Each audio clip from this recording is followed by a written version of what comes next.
बिस्मिल्लाहिर्रहमानिर्रहीम, अस्सलाम वालेकुम। Welcome to my YouTube channel. जो मेरी वीडियो फर्स्ट टाइम देख रहे हैं, you are by far most welcome. अगर आप परफ्यूम्स के डाई हार्ड फैन हैं तो ये वाला चैनल आप लोगों के लिए है। Please hit like, smash the subscribe button and share with your near and dears. This will mean a lot. आज जिस परफ्यूम की हम बात करेंगे उस परफ्यूम की कंपनी नहीं है, और आदतन मैं परफ्यूम की कंपनी की थोड़ी सी हिस्ट्री बताता हूँ जिसके बारे में मैंने नहीं बताया होता। कंपनी का नाम है फ्रेग्रेंस वर्ल्ड, और इसके बानी हैं फूलन मूसा हाजी। कादिर हाजी साहब के बेटे 1959 में पैदा हुए। बहुत ही एक हम्बल फैमिली से ताल्लुक था उनका। बहुत ही लिमिटेड रिसोर्सेज के साथ अपनी ज़िंदगी गुजारते थे। फूलन मूसा हाजी की पैदाइश इंडिया के केरला स्टेट में हुई। बहुत ही प्यारा स्टेट है, बहुत ही लविंग एंड केयरिंग लोग हैं उसके, जो मैंने वीडियोज़ में देखे हैं।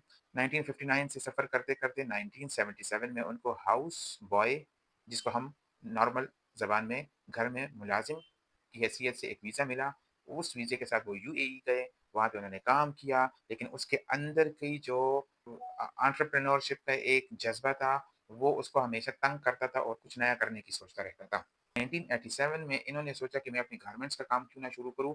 छोटी-मोटी दुकान खोली, उसमें कॉस्मेटिक्स के सामान और परफ्यूम्स हल्के-फुल्के बेचने लगा। 1987 में जब इन्होंने अपने दुकान का आगाज़ किया, तो काम करते-करते इन्होंने 2004 तक जब अपना सफ़र मुकम्मल किया, तो 2004 में इसने अपनी दुकान को फ्रेग्रेंस वर्ल्ड का नाम दिया और परफ्यूम्स में ज़्यादा दिलचस्पी दिखानी शुरू कर दी। फिर इसने परफ्यूम आगे-पीछे से बनवाना, बेचना ये काम करता रहा और अपनी तरक्की की सीढ़ियाँ चढ़ता रहा। फूलन हाजी मूसा बहुत ही एक वेल नोन पर्सन हैं और बहुत ही अच्छे इंसान हैं, और बहुत ही अ, एक फिलैंथ्रोपिस्ट हैं, और इसने बहुत काम किए हैं। तो इन्होंने 2018 में अपनी एक फैसिलिटी बनाई और वहाँ पे 4000 प्लस प्रोडक्ट्स बनाने लगा। और ये 2004 के बाद जब ये सोशल मीडिया वाला दौर आया, तो उसकी परफ्यूम्स को हाइप मिली, परफ्यूम्स रिव्यूज़ आने शुरू हो गए, तो फ्रेग्रेंस वर्ल्ड को लोग और भी ज़्यादा जानने और पहचानने लगे। तो 2018 के बाद इसने बहुत नाम कमाया और इसके बहुत प्रोडक्ट्स हैं मार्केट में। ये इतना तेज़ था फूलन मूसा हाजी कि इसने 16 ज़ुबानें सीखी हुई थी। कुछ इंडिया से, कुछ अरबिक, कुछ इंग्लिश, तो और बहुत से दोस्त बनाए थे। इन्होंने बहुत हेल्प किया। इसके अपने मेहनत ने भी इसको बहुत परवान चढ़ाया। फ्रेग्रेंस वर्ल्ड कंपनी जो है उसका फ़ोकस है ब्रांडेड परफ्यूम्स, नीश परफ्यूम्स के अफोर्डेबल डुप्स या इंस्पिरेशंस बनाना, और वो लोग जो अफोर्ड नहीं कर सकते, तो वो इनको लेके अपने जो दिली ख्वाहिश होती है वो पूरी करते हैं। लेकिन the perfumes are really good और बहुत लॉन्ग लास्टिंग हैं, और उसके बॉटल्स, बॉक्सेस सब बहुत अच्छे हैं। तो हम इसी परफ्यूम फ्रेग्रेंस वर्ल्ड के एक परफ्यूम की आज रिव्यू करेंगे। तो उसी के हवाले से ये सारी हिस्ट्री बतानी लाज़मी थी कि आप लोगों को पता चल सके कि फूलन मूसा हाजी साहब कौन हैं। ठीक है जी? He is a Muslim, he is a good person and he is a very well known person in India. आ जाते हैं जी हम अपने परफ्यूम की तरफ। जो परफ्यूम आज हम रिव्यू करेंगे उसका नाम है ऊद मैडनेस। इस परफ्यूम को मैंने एक टैग लाइन दिया हुआ है कि a punch in the face followed by a kiss on the forehead. ठीक है जी? जैसे ही आप इसके 1-2 स्प्रेज़ करते हैं, तो जैसे बस समझ ही नहीं आती कि ये कौन-से नोट्स हैं। बहुत हार्ड है, बहुत हार्श है, और ऊद के नाम से ही पता चल जाता है आपको कि ये किस किस्म का परफ्यूम होगा। This is the bottle, this is the presentation. इसका मैग्नेटिक कैप है, बहुत ही अच्छा है, और ये इंस्पायर्ड है ऊद मैराकूजा।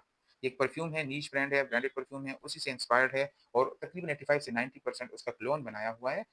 Original are always original but it is also good. अच्छा, ये परफ्यूम मैं बता दूँ कि this is not for everyone. ये परफ्यूम हर किसी के लिए नहीं है। ये बहुत ही हार्ड है। इसके टॉप नोट्स में जो आते हैं वो टर्किश रोज़, सैफ़रॉन और पैशन फ्रूट। फिर हार्ट नोट्स में इसके आ जाते हैं ऊद, बेंज़ोइन, पचूली, और इसकी जो बेस नोट्स है वो बहुत स्ट्रॉन्ग है, बहुत ज़्यादा हार्ड है। लेदर, एम्बर, वैनिला और लैटिनम। लेकिन इसके जो बेस नोट्स हैं वो इतने हार्ड हैं कि लगाते साथ ही आपको ऊद और लेदर की स्मेल आएगी। तो कोई भी बंदा फर्स्ट टाइम इसको लगाएगा, तो वो इतना जल्दी इसको फ़ील नहीं कर सकता, बल्कि उसको बुरा लगेगा कि ये किस किस्म का परफ्यूम है, but it takes time. This is not for normal people. मैं कंसीडर करता हूँ कि ये यूनिसेक्स परफ्यूम 2024 में लॉन्च हुआ परफ्यूम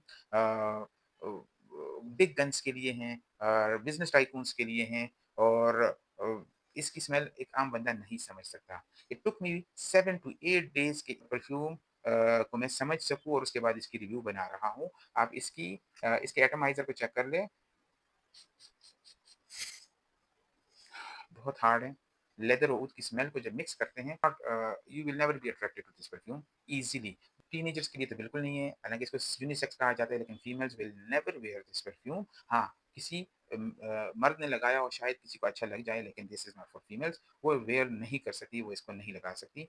एक आध शायद होगी उसको अच्छा लगेगा, लेकिन I am not sure about it.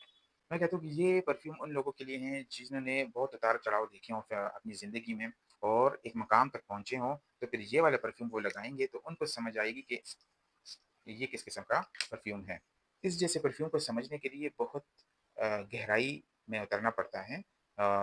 एक-एक स्मेल को, एक-एक नोट को समझना पड़ता है। इसकी जो फ्लोरल और एक्सोटिक फ्रूट्स के स्मेल्स हैं वो बहुत देर बाद आना शुरू होते हैं, लेकिन जब शुरू होते हैं तो देन दे आर एप्रिशिएबल, बहुत अच्छे हैं। I prefer this perfume for collectors and perfume reviewers. और आम लोग ये ना खरीदें, ब्लाइंडली तो बिल्कुल ना जाएँ। मैं खरीदूँगा, आप लोगों को समझाऊँगा, अच्छा होगा तो आप लगा सकते हैं। आप उसके बाद ही खरीदने की डिसीज़न लें। एक ऑप्युलेंट परफ्यूम है, अच्छा है और लेकिन एक्सपर्ट्स के लिए अच्छा है। आम लोग जो खरीदने वाले हो तो उस वो ना खरीदें। This is a winter perfume, this is not a summer perfume. और ये एक ऑरा क्रिएट करती हैं। मैं इसको कहता हूँ कि आप किसी छोटे-मोटे गैदरिंग्स में जाएँगे तो आपको हल्के-फुल्के छोटे-मोटे कॉम्प्लीमेंट्स मिलेंगे। तो ये नीश परफ्यूम्स का मुकाबला करती हैं। इवनिंग ओकेजन्स के लिए अच्छा है और कोल्ड वेदर्स के लिए अभी मौसम है, गर्मियों के लिए बिल्कुल नहीं है। मेरी एक राय लाज़मी सुनें कि जो गर्मियों में इसको लगाएगा और इसका स्मेल स्वेट के साथ, पसीने के साथ मिक्स होगा तो बहुत एनिमेलिक है, बहुत ही मैस्कुलिन है। तो पश्तो में कहता हूँ कि "लग्गड़ बिज़ूर स्मेल बदनज़ी", भेड़ बकरी वाली स्मेल फिर जाएगी। तो आप ये समर में बिल्कुल ना लगाएँ, कोई भी गलती ना करें। Enjoy this perfume in the winters, February तक लगाएँ, फिर उसके बाद इसको सँभाल के रखें, मैसेरेट होने दें, नेक्स्ट विंटर में दोबारा लगा सकते हैं। एक 60 एमएल का परफ्यूम है, ये तकरीबन यहाँ-यहाँ तक बॉटल है, इतना सा इसमें जूस है, क्योंकि ब्लू कलर का है, आपको नज़र भी आ रहा होगा, ठीक है जी? आप देख सकते हैं इसको।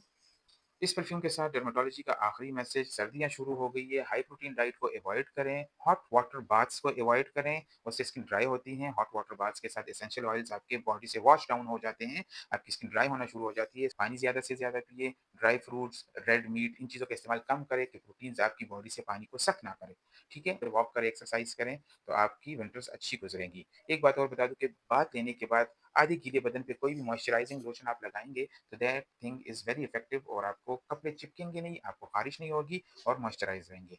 हमें इजाज़त दें, अपना ख़्याल रखिएगा। जज़ाकल्लाह जी, थैंक यू। अस्सलाम वालेकुम।